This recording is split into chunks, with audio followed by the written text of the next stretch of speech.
Hello and welcome back, dear viewers. Thank you for joining me again. Today I'm going to continue the last arena run I started. If you missed the video, there we did the draft and played some games.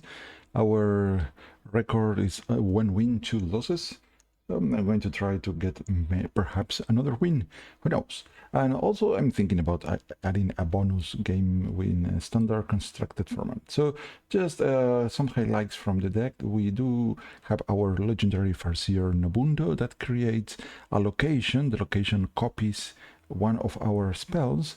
And we are looking forward to maybe copy Tidal Wave or some other spell that we may discover down the road. Other than that, we don't have any particularly good spells to copy. And we also happened to find 3 copies of Bolide Behemoth that shuffles the asteroids into our deck, which sounds like pretty powerful. And we have 1 ultraviolet breaker, so there are some asteroid potentials. We also happen to run a pyrotechnician, and also some remarkable card maybe is the Relentless Wrathguard, which can give us access to kill Jaden sometimes. So let's see how it goes. We also happen to run a bunch of random generating chaotic cards in the deck, which may or may not work in our favor. Check out the last video if you are curious about that or the memories. Alright, so we may be playing our last game depending on how it goes now. Well, wish me luck. Let's see. Against Mage. Mages are running very strong cards nowadays. So let me think. I'm going to ship down the Gyrocopter and the Rune-Fueled Golem. I'm not sure about keeping Natural Talent. It gives me 2 cards, but I have to spend 3 mana. Perhaps I need to do something else on my 3rd turn. I do have a coin, so I could play this on turn 2. I also am going to keep the Infested Watcher, has Taunt and gives me 2 Chaotic Tendrils, which may help or may not help, but okay. I found at 2 cost an alternative to coin a Nature Talent. I think I'm going to go with my hipster here and drop Malted Magma next. Pretty cool. Let's pick up Rewind. Maybe we rewind the Natural Talent. Could come in handy.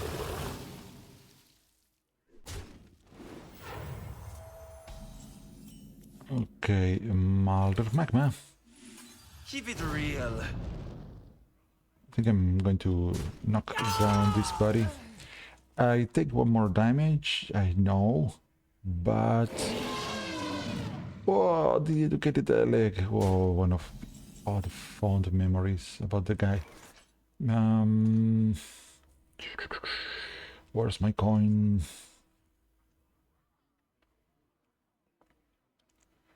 Okay, I could give this to the opponent. It's kind of scary. Let's give the opponent Natural Talent. Alright, Wing Welding. And the Cabaret Headliner. Keep it real.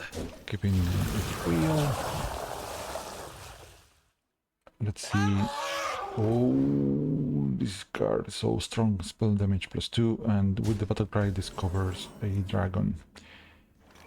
I may want to play the Wing Welding. It will discard the Crash of Thunder. If I play this... this is a Nature, this is a Fire, Arcane. I think I'm going to play this first. Remove these 2 guys. Then Cabaret Headliner. And, well, I think I'm going to keep my Rewind to activate the Spell Burst in case it is necessary. Audio processing. The opponent loves spells. What? Come on. Random Gorgon Sormo in the arena. That's not fair. And If I trade against the audio splitter, I may be giving the opponent a second cheese. I don't like my odds here. I could play the Stower of Scrolls and Malted Magma.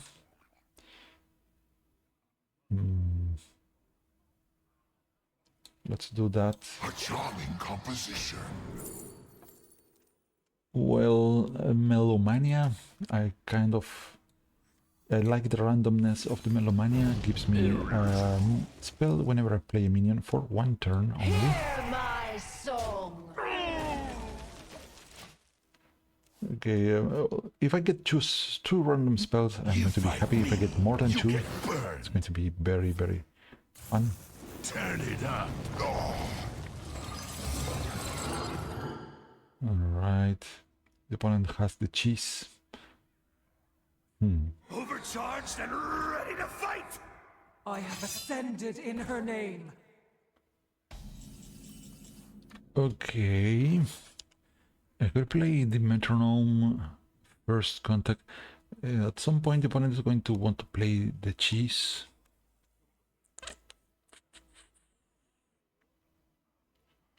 And a 1 and a 2, I'm going to be overloaded. I could try this and then Melomania for those chaotic tendrils sounds pretty convincing, I believe. Run! My will is not I also do have taunt. Let's totemic call. And I think I'm going to rewind the... Malted Magma, that's exactly what I wanted, guys. Don't think I wanted another spell that wasn't this Malted Magma. Right, let's see what happens here. None can comprehend. Hey, I got one of these. My power. No, my guy.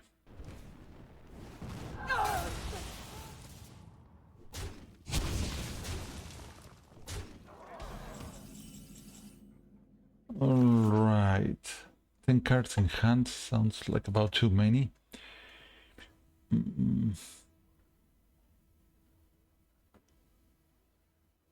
I do have the first contact, but that overloads me. And gyrocopter. I think I'm going to go with the first. No, let's do this. I think I have to do it.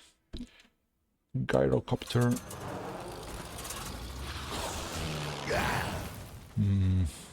This guy is gonna pick up rush soon.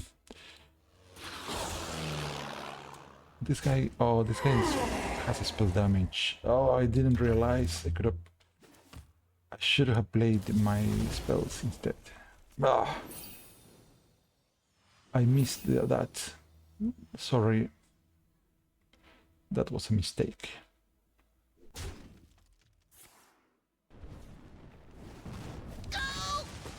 Well, I was also trying to have hand space, but that's no excuse. The ball beam missiles. Okay, let's go Melomania. Metronome. 1 and 2 and 3 and 4 and... Hope the chaotic tendril doesn't kill my metronome. Learn Draconic. Wand Maker. I'm going to play this Malted Magma. And the other chaotic tendril. Job's done. Okay. Gives me another chaotic tendril and aligning reflexes. Okay, 10 cards in hand. I like my odds despite everything. I do have Frosty Decor. It may give me up to 8 armor if everything goes well. And we are going to be summoning some dragon as well.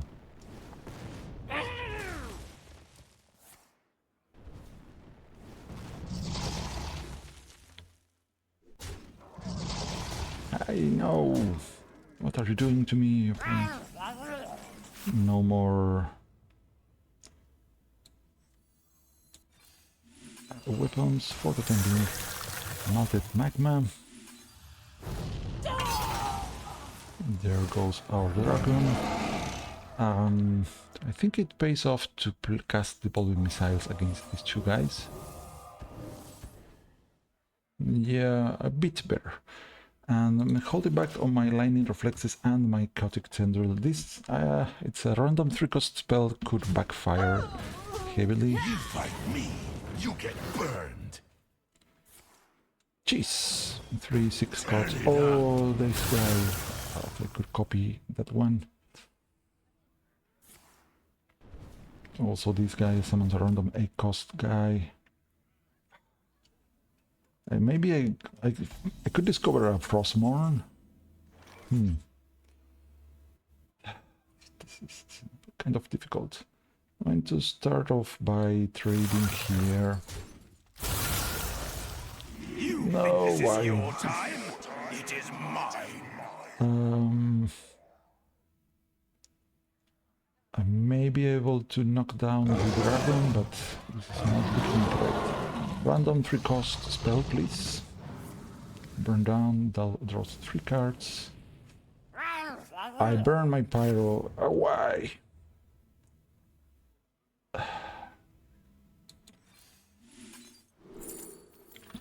Tidal wave, I think that's it for me for the time being. And give me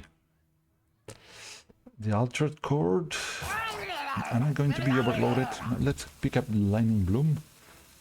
I still 10 cards in hand. Let's do this Melted Magma.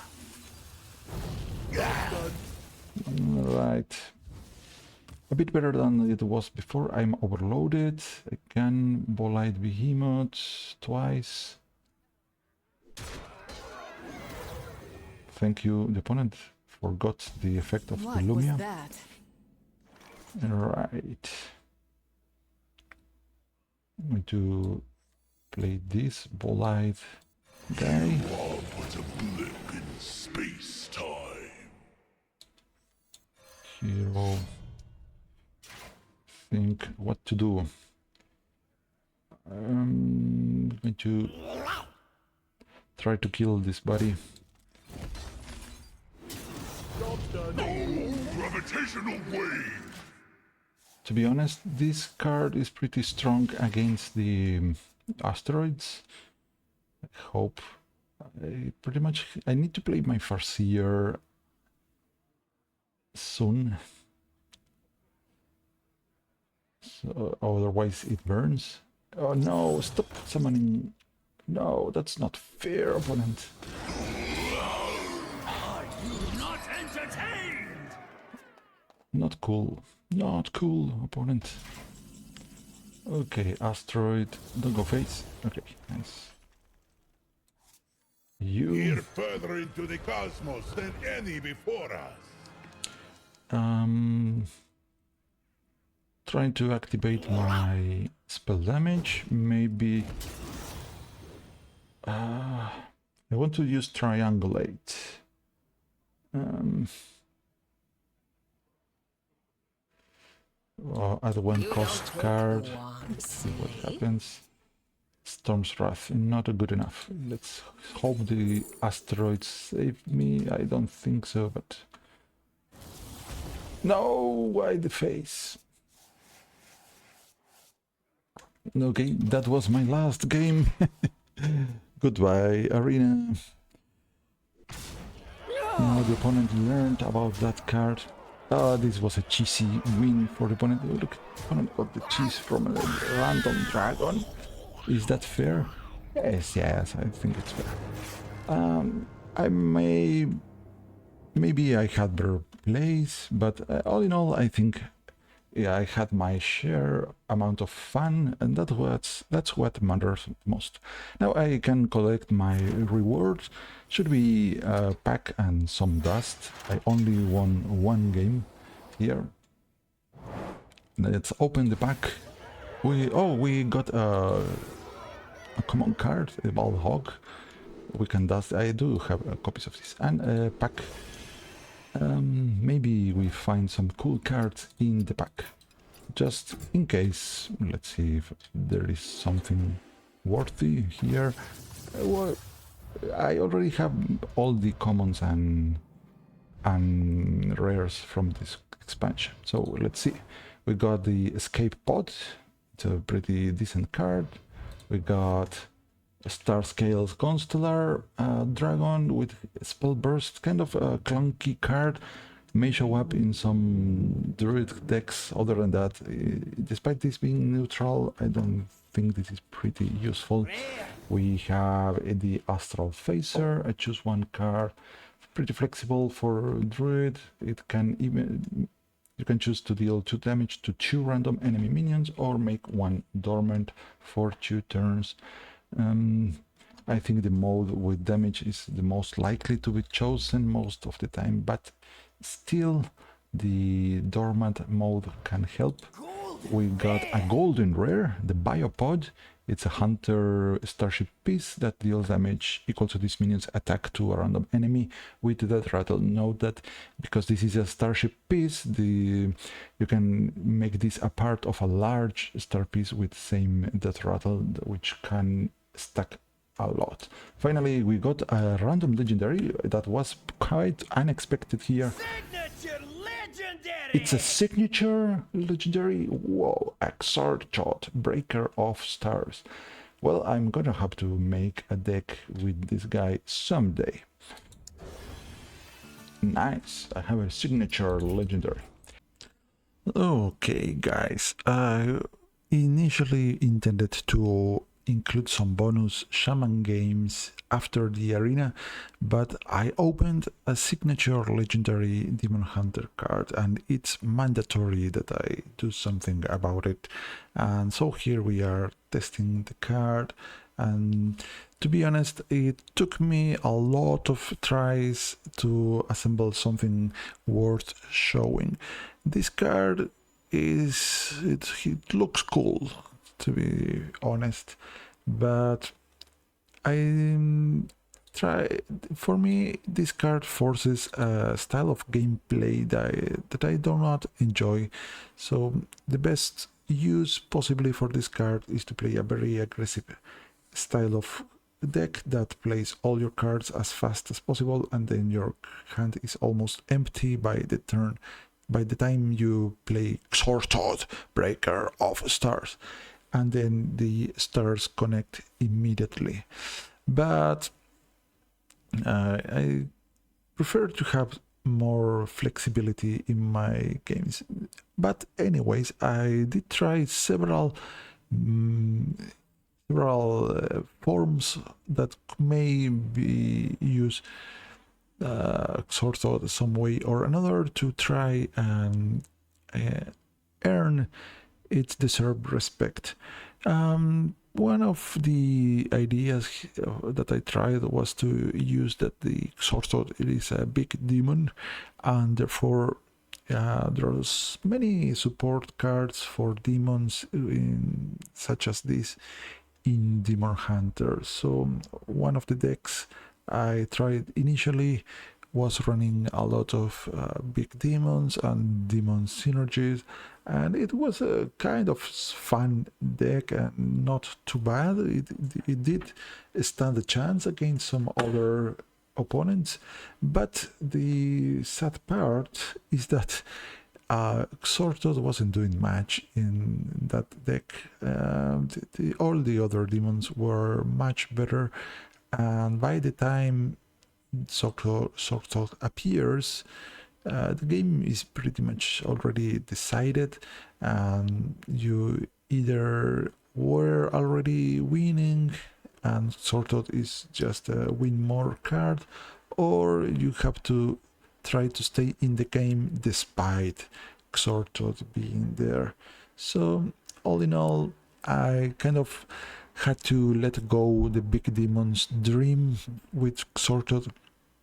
Also, one has to be aware that playing Xor'toth goes against most of the best Demon Hunter cards that are the outcast mechanics. If you have outcast cards in your hand and play Xor'toth, then The outcast is not going to happen because you are going to be holding cards in your left and right positions, and the outcast are not going to happen until somehow you get to connect those cards in a way or another. So pretty against the main design of the Demon Hunter. So I don't know what they were thinking with this guy. Or maybe I do know and I don't know what to admit it. There's this little guy that shuffles your hand, but guess what? It's an outcast card. So if you want to shuffle your hand, you are going to have to activate the spell burst because the outcast is not going to be enabled unless you happen to draw the guy after you have played the Xor'toth breaker of stars. But then it's kind of your hand is forced, and odd outcast is already very hard to use as a mechanic, and then Xor'toth makes it much more difficult to employ. So you better stay away with better stay away of mixing those strategies. Sorry guys. Another idea that I had was to try and use the champions of Azeroth to benefit even more from the effect of Xor'toth, because I wanted to win the game because of Xor'toth, not despite of Xor'toth. And well, one way that it occurred to me to enhance the effect was to try and find the champions of Azeroth. So more specifically, Bran, Bronzebeard, and the Prophet Belen. So with Bran, we get double the stars and therefore double the damage. And if we can replay Xor'toth somehow, then we get even more stars. The same goes with Velen, the Prophet, but it's more expensive in terms of mana costs. And also Belen being a costly card, it's kind of ghost. It's part of the strategy is to resummon our 7-cost Titan using the priest spells, and if you have cards that cost more than seven or more, then you are not guaranteed to resurrect your Titan, and hence it's desirable to find Bran instead. But another issue with Xor'toth, if your hand is full, suppose you have 10 cards in your hand and you play Xor'toth, then you are not going to receive both stars, you get just one, and you feel very sad about that. And if you're playing with Bran, then you get double the stars, provided you have space in your hand. Well, it turns out I tried a lot of variations with the champions of Azeroth, and sometimes it worked, sometimes I won despite Xor'toth, but I couldn't get to the point I wanted with the maximum damage output using the champions. I tried a lot of times and it felt like a waste of time, because for starters, your champions, you have to hit the right ones. If you get a Varian, it's terrible for such a deck, because we want to be casting our minions from our hand, and Varian will put the minions onto the board. Also, Varian costs 8, and if we resurrect Varian, is not going to do anything for us. There's also Tyrion Forging. At least Tyrion gives us a weapon and a taunt minion to stand a chance. And also Antonidas giving us the fireballs. So all those cards are fine, but not helping the cause of our Xor'toth. So I ended up including a cute little 2-cost priest minion in the deck. called the Envoy of Prosperity, which returns our highest cost card in our hand back to our deck. It also helps into arranging for the stars to connect. So sometimes you can use the envoy to make the stars collide, and that looks pretty awesome. But the plan of the champions didn't pay off most of the time. It took too long to get the cards. Many times I didn't even get the cards I needed, and by the time I assembled all the pieces, the game was already over, or I have lost one of my key pieces via disruption from the opponent. So in the end, it was a lot of effort, and the results didn't really show off the maximum possible damage out of the Xor'toth. So I suppose that if you are playing in Wild, it's another story, but I'm sticking to standard for the time being.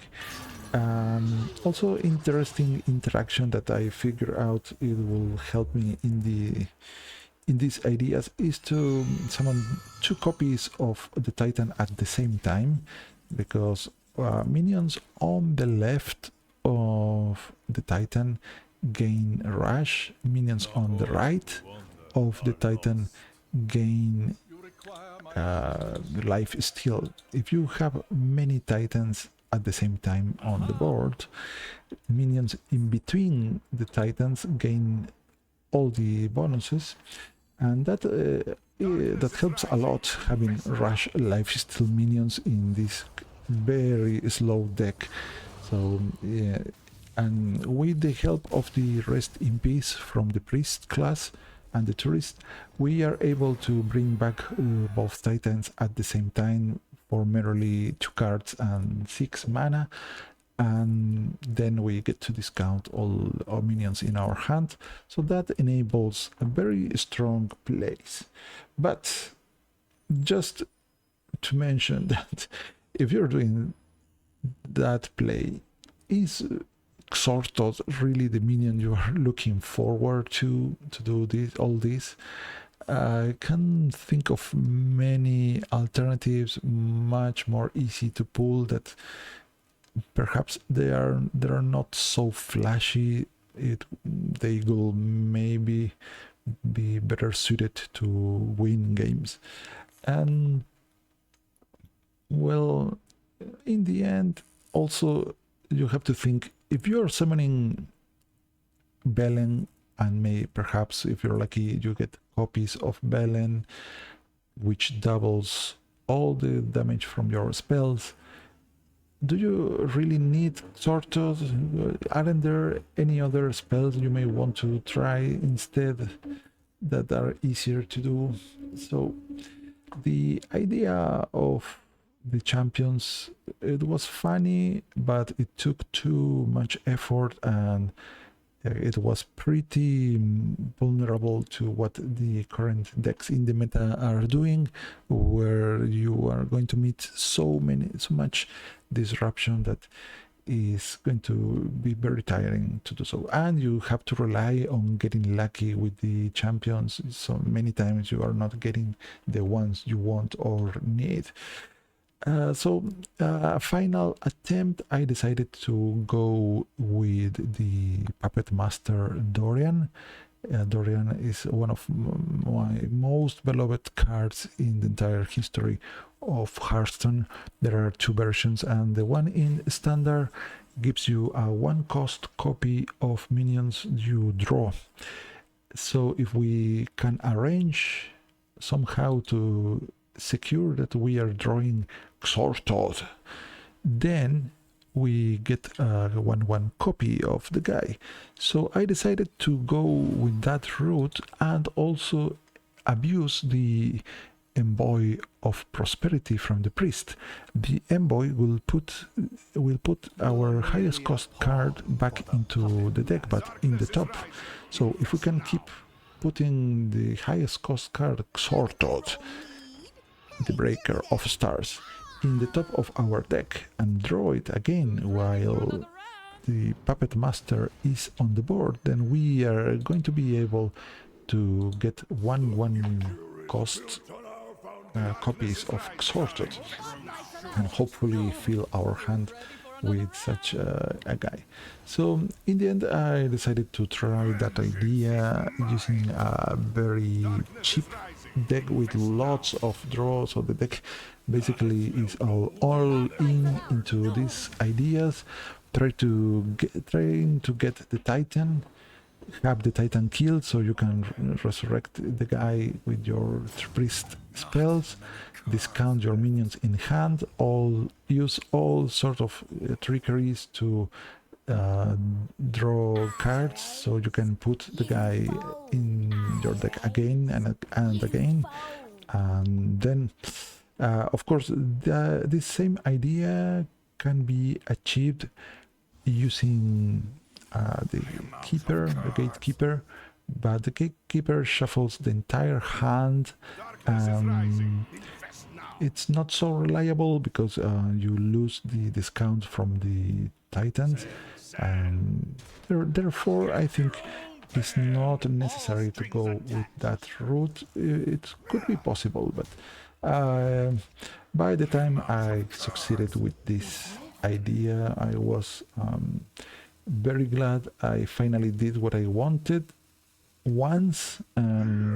Probably I don't think I'm going to be including Xor'toth in my decks for the time being. So the final verdict for the guy is that it's a card that looks very cool. It works. That's it. Well, I hope you have enjoyed this, and we may be at some point in the future return to the arena, but there's a new mini set going to hit the game soon with StarCraft cards, and shortly after we are going to be seeing a new core set and a new expansion. So I think we are not going to be doing arena next time. So maybe if you want to leave a comment and we may try again, or let me know what you would like to see. So I hope you enjoyed this diverse this variety and the tour with the arena and the Xor'toth, and well, until next time, sayonara.